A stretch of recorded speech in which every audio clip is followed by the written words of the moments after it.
untamed, completely untamed, except this one spot. It looks a little bit like Las Vegas that you're coming into, where it's kind of a way out of the way gaming spot, but it's Las Vegas on a budget. Lock it up. Boop, boop. Those sure are numbers, boss. Tavi is like, they're betting on someone tripping over untied shoelaces. Hi, I'm Gornick Tex, and I'd like to welcome you to the Moon Casino. It will bet on anything. We so far only have 2 ships entering. That's a duel. We want us a race. All right, let's go ahead and sign up my quantum dumpster. Entrance fee is 50 gold. It's 5,000 for the winner. See a number of these moon minions. You know, one of them slaps the one in the dress, and then one of the dress slaps him back, and somewhere across the casino, I win! We've got a few hours. We do. I would like to maybe MacGyver up our mineral lasers to be weapons to be used during the second leg of the race against the creatures. Okay. Matter cutters. Again, there are creatures in the second and third leg of the race. Yes. But the third sounds like they might be throwing boulders, and I don't feel like I can MacGyver real quick something that'll take out boulders flying at us. So. Come on, why not? Yeah, you're right. I mean, if that's... if the boss says try, I'll try. You do also see some footage of the race, so you're kind of getting an idea of what you're into. Geyser Flats is just this big open space, but at random, these streams of water just shoot up. They jet like jets. They just jet. Yeah, and there are ships that hit these pillars of water, and it might as well be concrete. Oh my gosh! When it hits, wow. So it has wrecked more than one ship. In fact, the wreck reel, as they call it, is playing, and Geyser Flats does look interesting. And one ship decides, okay, I'll just fly above the geysers, and next thing you know, he has 3 missiles on his tail. That's what they meant. Okay, that's what they meant. And you kind of, as you look out, you notice that Geyser Flats is between these 2 plateaus. It's almost a big valley, but it's a big valley. But on the roof of those plateaus is where the missile launchers are, and they won't detect you as long as you stay below the plateau. And then they have you see, it's very much a canyon that you are flying through and just trying to bob and weave and duck, and there are natural bridges and other such obstacles, and you see these happy little gremlins is the best way I can put it. They're like these they're almost like the moon minions, where they're just one body. It's one where Epic Blunders is the caption, and it has 6 of these things oh my god, on it, and it's just trying to stay focused on the direction it wants to go, and it didn't complete the race. And then some of the cameras down in the caves where you have these large creatures throwing boulders, and a ship nearly got away, but it caught the tail end of the ship, and it caused it to spin out of control, and they didn't finish the race either. Fair. Okay, so we both, I think, study these clips that we can to get, what trajectory would boulders come from, like from above, if from there's below. any timing on the geysers, just fully. How close are they to each other in general? I need a notice roll or a battle roll, please. 6 for notice. 2! You don't see any recognizable pattern in the geysers, and you're looking for one. They seem to just kind of go off at random. Okay. So, as for the creatures in the cave area, they just seem to be in whatever nook and cranny they can find. It's like they know you're coming. They're waiting to defend. Sure. The interlopers The often come. Often come. Yeah. Maybe I can mount my ranged weapon onto it. Yeah, you could probably MacGyver something where you have like a turret for some of your ranged weapons. That will work. Okay, let's do that. So roll your repair for your MacGyver skill. Okay, so I can roll, and I'm going to mount. How sturdy do the people in the second leg of the race look? Like, are they big, strong, rock hard? 6 of them took down a whole ship. Exactly. So are they heavy? Are they agile? Like they have a lot of mass, but not a lot of size. So they look almost gelatinous. Oh, no. They're solid enough that they can hang on to something. Yeah. I would say, you know those little toys where you kind of throw them against the window and it sticks? Yeah. And then it just kind of flops its way down? One of those only jumps on the window by itself. Oh, that's exciting. And it's the size of a Great Dane. Okay. So am I thinking from my tactical study of this that 2d6 damage is going to be just fine? Or do I need something with a shorter range but 3d6 damage? Obviously, the more firepower, the better, but it looks like the ray gun will be fine. Okay, great. Then that is what I'm going to mount. And I think maybe I'll reinforce the position I'll be in while I'm shooting a little bit. Like, nothing awesome or beautiful, but I'll throw some, sheets of metal up. So get me in the back while I'm shooting towards the front or something. All right. Are you building like a turret thing that's going to go on the side of the ship, or just some peepholes for you to peek out? So I'm going to be outside the ship. I'm going to be on the top of the ship. So I'm going to have something to strap myself in. I'm going to have a little armor, that won't impede the weapon. And I'm going to have it on like a tripod. 5. Yeah, you managed to build what you're trying to build. It's workable. Okay. It's not great. Yeah. It's not going to last forever. It's passable. It's going to last the race in all likelihood. Yeah, you're contemplating plan B when this starts to break. Right. Come apart. This is how I'm going to get back into the ship and say, wow, that was fun. Yes. So you've got like safety lines and tethers and all sorts of other stuff too. Awesome. Safety for when, not if, when things go wrong. You underestimate one thing. She's going to be flipping me. I said I was strapped in. I was very clear. There's a 10-point system happening. But yeah, this is going to be fun. Woo! All right. Oh, since I used my stun gun, that's not going to do anything to boulders, right? No. Okay, that's fair. Then I go ahead and get the matter cutter going just in case. All right. And I just do the medium improvised weapon that it has. All right. Okay. So I'll let you get, if you want, because it did say that you can build a second device since you're not scrambling during combat and you have a few hours. If you wanted to improvise another device. Yeah.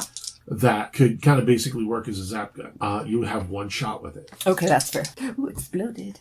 10. Do I get a second shot? You get up to 5 shots with that. 5 shots. And it does a little extra damage. Is there like maps or anything that I can download to help navigate through? And in fact, some of the other pilots are kind of reviewing the maps. You see these 2 humans. One looks very posh and almost like he's kind of pampered and he's doing this because he's bored. And his girlfriend is standing next to him, reviewing the map as well and fawning up one side and down the other. On this guy, you see a kind of a hard-nosed looking dwarf next to a plant creature, a sentient plant creature, who is just kind of looking over like, oh, looks interesting. Yes, very nice. And, no, we gotta win this. Or just, gotta bring some justice to this galaxy. We gotta get some money now. So, as you're looking at the map, you see the plateaus and geyser flats between the two. And then the plateaus converge together, and that's where the start of the canyon is. Okay. And then near the end of the canyon, there is... actually, and the canyon kind of serpents around and actually gets you heading back towards the casino area. And then you go underground for quite a while. You're basically flying through a cave. Okay. And some of the spots in the cave are kind of narrow. Some of them are kind of open. But always big enough for the ships to fly through. Always big enough for the ships to fly through. A huge ship could make this run. Okay. Could make this run if a skilled pilot was behind the stick. And then I also am going to look up information on the pilots themselves. So I know, how dirty do they play? How fast? How many times have they won? How many times have they lost? Just trying to get a feel for my competition as well. Okay. In the greased plasma, you have, as he looked, he was a bit of a spoiled rich kid. Aristocratic playboy, actually. Ceasus Snivel he just kind of does this for fun. He's got a new ship. He crashed his old one, but it was quite spectacular. And he's out for revenge and what, as he likes to call it. He's going to beat this track. He's raced in other places where it's not quite as aggressive. His ship does not have any armaments or whatnot. It's just built for speed. And he's kind of looking for either a triumphant win or a glorious story to talk about later. His co-pilot, Daphne Goldthorpe, is just doting all over the guy. And you could tell that if he wasn't rich, she wouldn't be here. So... With a name like that, I wouldn't be.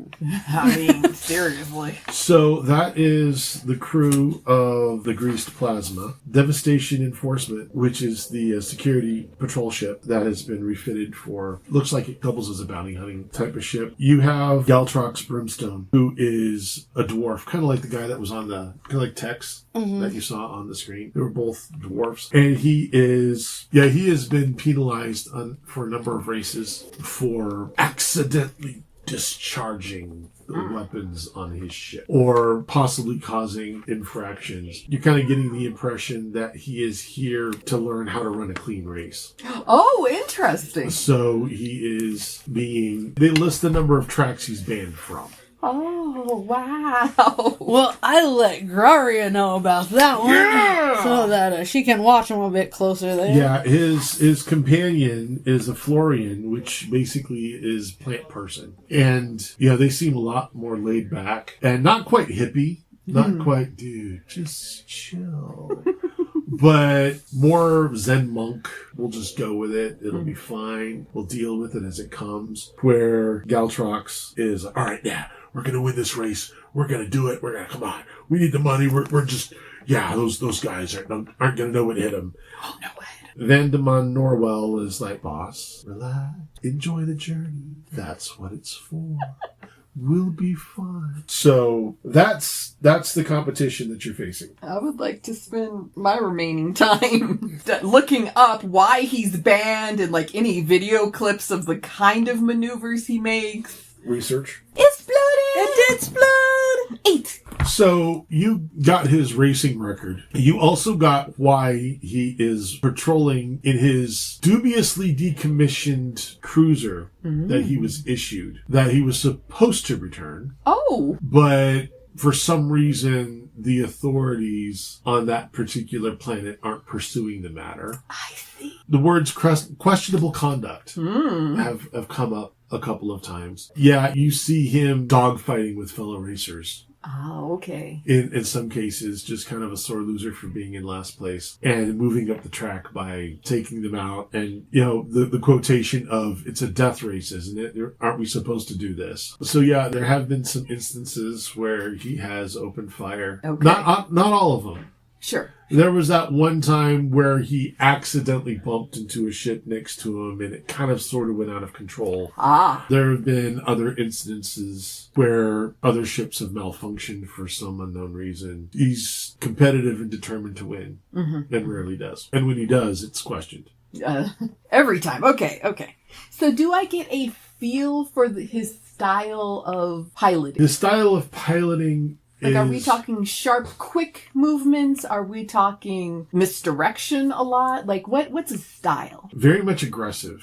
Obviously aggressive, like intimidating others with their movements? If that's what it calls for. Okay. If he can win a clean advantage, he'll take it. Okay. If he can win a less than clean advantage, he will take it. I see. He would like to win the race with you in it, but that's optional. Oh, okay. So I melt this down, I concentrate it, I let it simmer, and then I give it to Tavi. This is the kind of pilot he is. Expect these kinds of moves. Here's a few clips of how he's treated other competitors in the past. All right. What if I spend my last hour to MacGyver something that has like limited shots? Let's say I think it'll work 3 times to like just pull force outward and like try and knock a boulder out of the way. Can we do that? Yeah, sure. I'll roll for it. Ooh, explode again. 16. You basically managed to build up a reactionary pulse. Yeah. Basically a pulse repellent. Yeah. So if anything approaches the ship that's not supposed to be approaching the ship, it will discharge this pulse that will hopefully push it away. Awesome. So do I just use it until you say it breaks, or? Yeah, but because you raised, I'm going to say that your first 3 applications are free. Okay. I'm going to actually go 4. Oh, the first okay. 4 are free because you raised so much. Man, I MacGyvered the heck out of that stuff. Let's go. Okay. All right. That's all my stuff. I used up all my time. I've been just studying the whole thing, and Anything? She knows the track as well. I know the track. I know the other guys racing.